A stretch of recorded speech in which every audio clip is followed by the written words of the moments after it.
Hello বন্ধুরা, কেমন আছো সবাই? আশা করছি সবাই ভালো আছো, সুস্থ আছো। তো আজকের এই ছোটোখাটো ব্লগ তোমাদের সাথে শেয়ার করছি। আমার মনে হয় তোমাদের ভালো লাগবে। তো অনেক দিন হয়ে গেল তোমাদের দাদার মানে আমার হাজব্যান্ডের বন্ধুরা ওনাকে বলছিল যে চলো আমরা একসাথে একদিন দেখা করি। তো ওরাও হলো অ্যাকচুয়ালি আসামের, কিন্তু ওরা ব্যাঙ্গালোরে এসে কাজ করছে আমাদের মতো। তো অনেক দিন হয়ে গেল ওদের সাথে দেখা হয় না, তাই ওরা প্ল্যান করলো যে একটা ধাবাতে গিয়ে সবাই খাওয়া দাওয়া করবো আর গল্প আড্ডা হবে। তাই এই আমরা চলে আসলাম একটা ধাবাতে। এটা হাইওয়ের পাশে পাঞ্জাবি ধাবা। তো এরা সবাই হলো আমার হাজব্যান্ডের ছোটোবেলার বন্ধু। ওরা সবাই কিন্তু ব্যাঙ্গালোরে এসে কাজ করছে, কাজের জন্য বন্ধুদের সাথে দেখা হয় না। তো আমাদেরও সময়ের অভাবে এবং কাজের চাপে এদের সাথে দেখা হয় না, কিন্তু খুবই ইচ্ছা করে যে আসামের লোকেদের সাথে গল্প করব, আড্ডা দেব, অনেকটাই ভালো লাগে। তাই হঠাৎ করে একদিন রবিবারের দিন আমরা প্ল্যান করলাম যে সবাই একসাথে দেখা করব। তো সবাই চলে এসেছি এখানে ধাবাতে খেতে এবং আড্ডা দিতে। তো দেখতে পাচ্ছ ওরা সবাই কিন্তু অর্ডার দিয়ে দিয়েছে খাবার। স্টার্টারে অনেক কিছুই ছিল, কিন্তু ভিডিও করতে পারিনি, কারণ অনেক দিন পর দেখা হয়েছে। তো তাই গল্পের আসরে এমন মগ্ন হয়ে গিয়েছিলাম যে ভিডিও করতেও ভুলে গিয়েছি।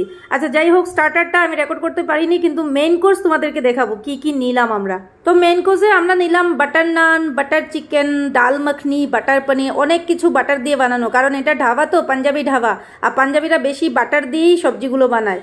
তাই আমাদেরকে খেতে হয়েছে, যেহেতু বাটার বেশি খাওয়া ভালো না, তাও একদিন খাওয়া যায়, কারণ সব বন্ধুদের সাথে একসাথে মিলে খাওয়াটার আনন্দই আলাদা। আর উনি বলছেন উনি খাবেন না, কারণ উনি মোটা হয়ে যাবেন।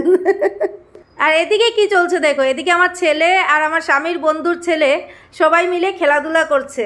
যাই হোক, আজকে একটু নিশ্চিন্তে আছি, কারণ ওর পার্টনার পেয়ে গেছে খেলার, না হলে তো আমাদেরকে খেতে শান্তি দেবে না, মোবাইলটা চালিয়ে দিতে হয়। তো আজকে একে নিয়ে খেলতে ব্যস্ত, আর আমরা এদিকে নিশ্চিন্তে খাচ্ছিলাম।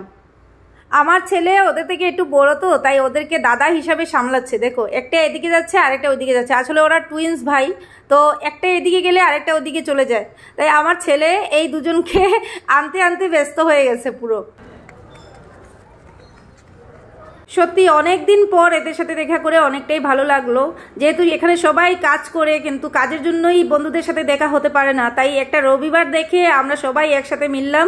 আর খুবই আনন্দে এই উইকেন্ডটা কাটলো, খুবই আনন্দে এই উইকেন্ডটা কাটলো। আমরা ভাবতে পারিনি যে এই উইকেন্ডটাতে এত ভালোভাবে টাইমটা স্পেন্ড হবে। আর আমরা খাবারগুলো প্রচুর নিয়ে নিয়েছিলাম, যার কারণে কিছুটা প্যাকিং করে আমি ঘরে নিয়ে এসেছিলাম। ধাবা থেকে খাওয়া দাওয়া করার পর চলে আসলাম আমার স্বামীর বন্ধুর ঘরে, যেহেতু আমার ছেলের জন্য আসতে হয়েছে। আমার ছেলের এই বেবিদের প্রতি এতটা মায়া হয়েছে যে বারবার করে বলছে যে বেবিদের ঘরে যাব, বেবিদের ঘরে যাব। তো আমরা চলে আসলাম ওদের ঘরে। আর ওদের ঘরে অনেকটা সময় আমার ছেলে খেলছিল ওদের সাথে। বাচ্চা মানুষ তো খেলতে খুব ভালোবাসে, কিন্তু আমাদের বিল্ডিংয়ে কোনো বাচ্চা নেই যে ওর সাথে খেলবে। তাই এখানে এসে দুটো ফ্রেন্ড পেয়েছে, তাই আর যাওয়ার ইচ্ছে নেই ওর। তো অনেক সময় ওদের ঘরে থাকলাম, অনেক এনজয় করলাম, অনেকটা ফুর্তিতে এই দিনটা গেল। তাই ভাবলাম তোমাদের সাথে এই ভিডিওটা শেয়ার করি। চলো চলো চলো চলো, গাড়ি চলো, ফাস্ট ফাস্ট ফাস্ট।